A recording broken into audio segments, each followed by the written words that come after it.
చెప్పేయన్నా అంది.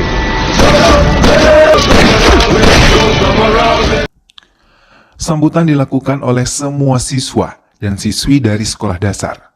Mereka menyambut kedatangan Nanda Kishore, seorang kepala dari perusahaan Visionsoft Solution.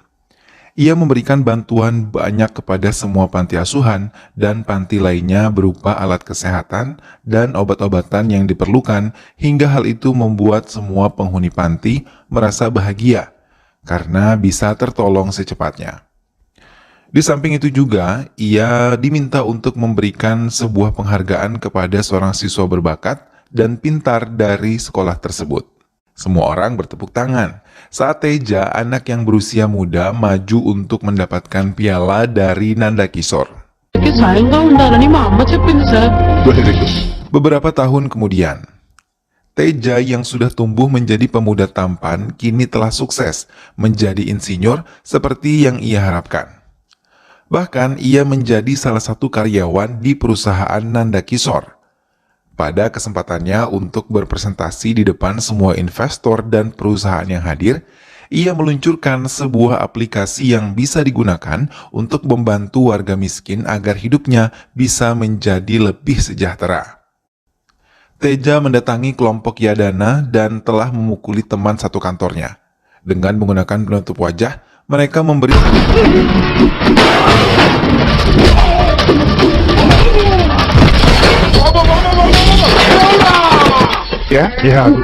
వాళ్ళ రియాక్షన్లు చూస్తుంటే నాకేదో భయంగా ఉందిరా.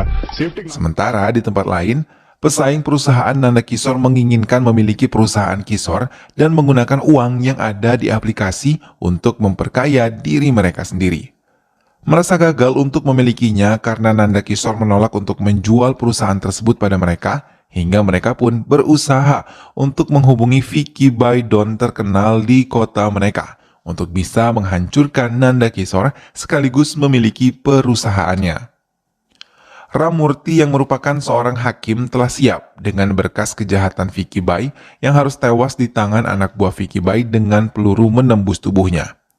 Ia mengambil berkas tersebut dan membakarnya. Hal itu membuat Vicky Bai merasa senang dan merasa di atas angin karena kejahatan mereka sudah tidak bisa lagi diadili. Lagi-lagi masalah dibuat oleh salah satu rekan kerja Teja. Kali ini ia berurusan dengan polisi yang harus membayar denda sebesar Rp25.000. Namun Teja tidak menghiraukannya karena ia tahu itu adalah kesalahan dari rekan kerjanya tersebut, hingga ia membiarkannya menyelesaikan masalahnya sendiri.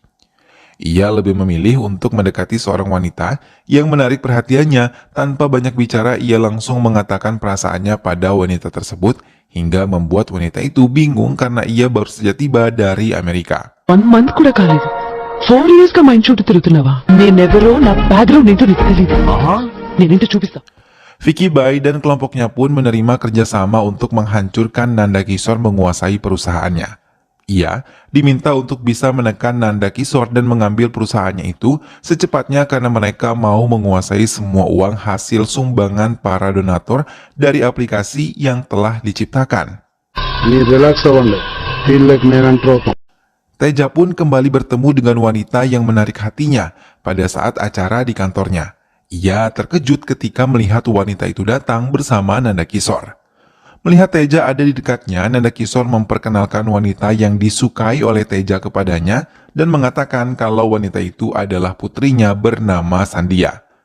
Vicky Bai dan kelompoknya mendatangi Nanda Kishore dan menekannya untuk menjual perusahaan kepada mereka. Ia juga memberikan waktu 10 hari untuk memikirkan hal itu atau mereka akan menghancurkan putri dan istri Nanda Kishore. Mendengar hal itu, Nanda Kishore tidak merasa takut. Ia malah menantang akan selalu melindungi perusahaannya, walaupun nyawa menjadi taruhannya. Nanda Kishore pun meminta bantuan pada polisi dan Menteri Dalam Negeri untuk bisa melindunginya dari Vicky Bai dan juga kelompoknya. Namun, ia tidak menduga kalau mereka malah meminta Nanda Kishore mengikuti semua keinginan Vicky Bai. Mendengar hal itu, Nanda Kishore menjadi kesal dan pergi meninggalkan mereka. Nanda Kishore menggunakan kekuasaannya. Ia bekerja sama dengan Teja menyebarluaskan video ancaman yang diberikan oleh Vicky Bai kepadanya. Video yang menyebar itu pun menjadi topik pembicaraan masyarakat. Tidak hanya itu, mereka pun melihat dari Facebook yang telah diposting oleh Teja, Vicky Bai yang melihat berita tentang dirinya pun menjadi marah dan langsung menghancurkan stasiun TV yang telah menyiarkan berita tentang mereka. Mereka pun memukulinya hingga menimbulkan banyak luka karena Teja sama sekali tidak melawan. Ia malah meminta maaf pada Vicky Bai dan anak buahnya. Teja meminta bantuan kepada teman sekantornya untuk bisa membawanya ke rumah sakit untuk mendapatkan perawatan. Namun setelah ia mendapatkan perawatan, ia malah mendengar berita kalau Nanda Kishore telah tewas bunuh diri. Dengan cepat Teja meninggalkan ruangannya dan menuju tempat proses kremasi. Di hadapan jenazah Nanda Kishore, ia yakin Nanda Kishore tidak bunuh diri dan ia berjanji akan melindungi perusahaan. Ia yakin kalau ini adalah pekerjaan dari Vicky Bai. Vicky Bai tamu nih. Dan menembaki mereka yang ada di tempat itu. Ia menghancurkan semuanya, bahkan menghabisi semua anak buah Vicky Bai. Setelah peluru yang ada di dalam senjata Teja habis, ia harus menghadapi Patel yang merupakan adik dari Vicky Bai. Ia menghajarnya hingga Patel tidak berdaya dan menekannya untuk menceritakan kebenaran yang terjadi pada Nanda Kishore. Dia mendendam dan langsung menghabisi Patel. Tak lama telepon Patel berbunyi dan Vicky Bai yang menghubunginya. Tanpa takut, Teja mengatakan ia telah menghabisi Patel, adik laki-laki dari Vicky Bai, dan akan mencari keberadaan Vicky Bai melalui kepintarannya. Teja menyusun rencana bersama teman-temannya dan juga Sandia. Dalam kesempatan ini, ia merencanakan untuk menggunakan nama Dharma Bai. Ia menginginkan mengambil semua uang yang ada di rekening para rekan Vicky Bai yang rata-rata merupakan petinggi negara bahkan kontraktor besar. Semua orang meretas akun bank milik orang-orang yang pernah bekerja sama dengan Vicky Bai. Mereka mengambil uang-uang tersebut dan memindahkannya ke aplikasi pembantu warga miskin. Kehebohan pun terjadi. Para pejabat tersebut mulai merasa kesal karena tiba-tiba uang dalam rekening mereka hilang dan dipindahkan oleh Dharma Bai. అన్ని bank accounts లో zero balance అని పిచ్చి పిచ్చి మెసేజ్లు వస్తున్నాయండి. దేవుడు ఎలా ఉంటాడో తెలియదు, ధర్మాబాయి ఎక్కడ ఉంటాడో తెలియదు. విక్కీ బైని తొక్కేసి ఆ ధర్మాబాయిని ఎంకరేజ్ చేస్తున్నారు. Vicky Bai yang mengetahui hal itu merasa kesal dan mulai merencanakan mencari Dharma Bai. Ia mengerahkan anak buahnya untuk mencari di beberapa kota. Hingga salah satu kelompoknya terjebak oleh Teja yang berpura-pura menunjukkan tempat Dharma Bai. Ini Bai, Dharma Bai. Berdaya menghadapi Teja.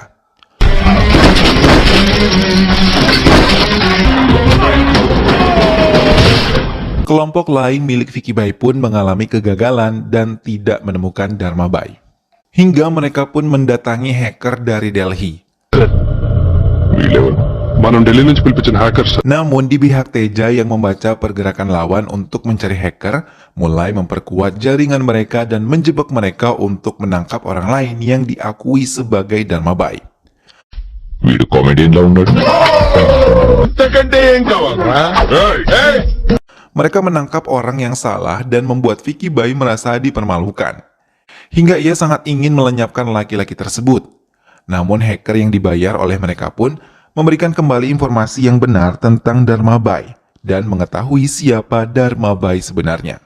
Namun, dalam pencarian itu mereka malah menemukan bahwa Dharma Bai akan menghabisi anak dari Menteri Dalam Negeri bernama Akash yang baru saja akan kembali ke India. Menteri yang mengetahui hal itu langsung memperketat penjagaan di bandara. Semua pengunjung mendapatkan pemeriksaan, hingga mereka pun merasa aman sampai tidak mengetahui kalau Teja dan teman-temannya menggunakan cara lain. Mereka menggagalkan pesawat berhenti di bandara itu hingga pesawat pun berencana berhenti di bandara lain. Something has happened. You just land the flight at Begumpet Airport. Polisi pun semua bergerak menuju bandara yang terdekat. Namun mereka terlambat karena Akash telah dijemput oleh Teja yang menggunakan pakaian polisi. Akash dibawa oleh Teja ke sebuah tempat dan ia menghubungi menteri untuk menyiapkan beberapa ekor ular dalam waktu 2 jam. Time 2 గంటలు marks. Formula. Yes.